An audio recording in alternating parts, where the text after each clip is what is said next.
Hey there, Blip here, and today for you guys I have a video on Frost Mage and why I think Frost Mage is actually in a decent spot right now and you should give it a try.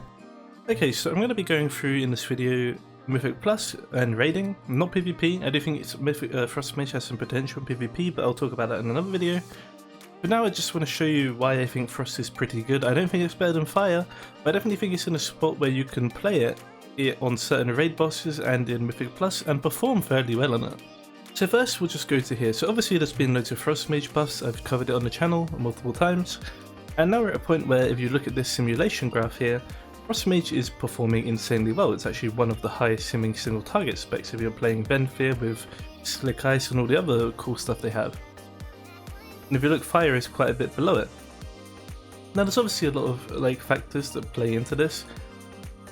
And even though this is the case, you don't see many Frost Mages popping up. You see someone like Huntsman, for example, because it's like a fight made for them. I also pointed this out in the past. I said they would rise up and you'd see a lot more Frost Mages here, and hey ho, here you go, they're all over the place. You don't see so many on the single target fights when there's such high single target simmers. So why is that? Simply because Fire Mage is just a very solid progress spec, and you have a 12-second window where you need to do your damage, and then after that 12-second window you don't need to worry about your damage anymore, and you can just do your normal rotation, and then you have another burst window. As long as you execute your combustion windows well and do okay outside of those windows, then your damage is going to be pretty fine. Whereas Frost Mage is rooted to the ground for the most of the time in their cooldowns. They have to make the most of that Icy Veins cooldown because every second they extend their Icy Veins and do more that crits in the Icy Veins, is the shorter the cooldown on Icy Veins is going to be and the longer the duration. And because there's fights Artifice and Zymox, for example, Frost Mages won't be so good on this fight because they have to do a lot of movement because we have to take care of the seeds.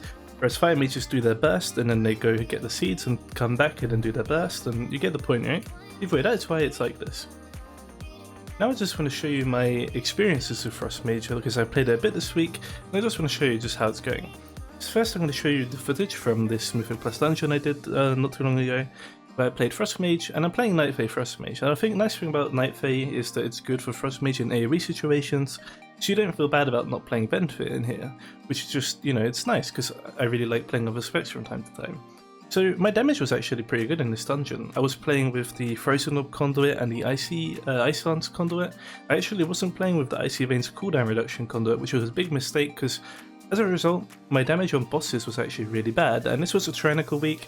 When I had my cooldowns up, my damage was nice, but when I didn't have my cooldowns up, it was pretty atrocious.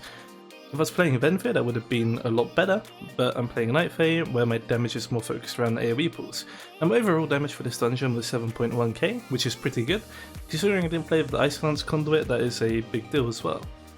I think I could have done a lot more with, a shorter cooldown on my Icy Veins. But overall, it was pretty fun to play Frost Mage in Mythic Plus. I didn't feel like being Night Fae was a hindrance, so I definitely recommend giving it a try. I think as Fire Mage I would have done similar damage, if not a bit more, or a bit less, depending on a few situations and pulls. Otherwise, just Frost Mage's damage is pretty good, and it's consistent as well. But again, you really suffer on the boss damage, so it's really important you have your cooldowns up for that if you can, and yeah, it requires a bit of thinking with Frost Mage, I think, because you have to really plan out your cooldowns, and you have to make sure that you're going to, have your cooldowns up for the boss and tyrannical weeks. I did also do a Theatre of Pain after this, which I forgot to record, but my damage was I think 5.1k overall, or maybe a bit higher, I honestly can't remember. Theatre of Pain is a dungeon with a way smaller pools, and which kind of hurts Frost Mage a bit, but my damage was still pretty decent in that dungeon. I know I don't have any footage, so I'm sorry about that, but either way, I think Frost Mage in Mythic Plus is pretty good. Not as good as Fire in grouped content, where you know what the pools are going to be and how big they're going to be, but it's really good just in general. I think you could definitely get away doing high keys on the Frost Mage this patch now, because all these buffs has just really pushed their damage up and they just feel really solid. And you have to remember, I'm doing this decent damage on a tyrannical week where my boss damage is my worst asset, my AoE damage is better.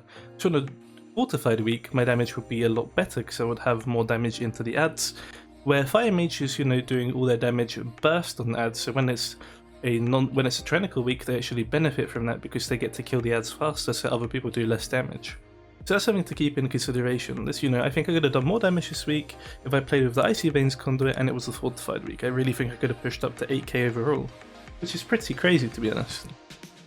Now let's look at some raid examples. So I played Frost Mage only on fights where being Night Fae wasn't detrimental. So on fights like Zymox, for example, and Shriekwing, I wasn't going to play Frost Mage on those fights because it would be really detrimental and my damage would be negligible. But on fights like Stoneborn Legion General, sorry, I don't know why I keep saying that, Stone Legion Generals, and fights like Sun King Salvation and Enerva Darkvein and Huntsman as well, I played Frost Mage there, and actually it feels really good. My damage was pretty respectable. I did make a few mistakes on Huntsman and died early on. But otherwise, like on Enerva for example, like my damage just felt really good, and while sure I'm a bit behind on pull when all the bursts is going out, when ads start spawning and I have all my damage ready for those burst windows, I start popping up and showing up higher in the meter, and again later on in the raid when we were doing, you know, Stone Legion Generals, I felt like Frost Mage was actually a pretty good pick on this fight. My damage was really consistent, and I just had damage at all times. I didn't feel bad when my combustion didn't line up with a burst window, for example, because I just always had damage to put out. And I think that's what I want to really say with this video. Frost Mage is actually in a very good spot right now. It's definitely not better than Fire, but it is very good, and you can definitely play on some fights with success. It would obviously depend on your raid groups, but I definitely think Frost Mage, if you like playing Frost Mage and you're playing Night Fae right now, you can definitely play Frost Mage in Mythic Plus, and you can definitely play it on some raid bosses. I think that's the main thing I found. You know, I didn't even perform insanely well in the raids, and I still did pretty good damage.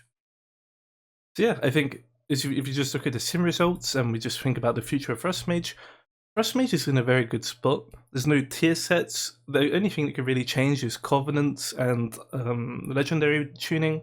We'll see on obviously when the patch 9.1 PTR comes out, but otherwise Frost Mages are in a very good spot right now in terms of just raw damage.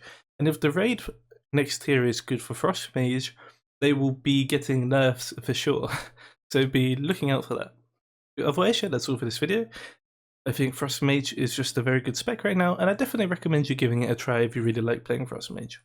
I would really like to thank my YouTube members and my Patreon supporters. You guys are actually the best. I just cannot thank you enough. I'm not in a great real life situation right now, so that support really helps me out.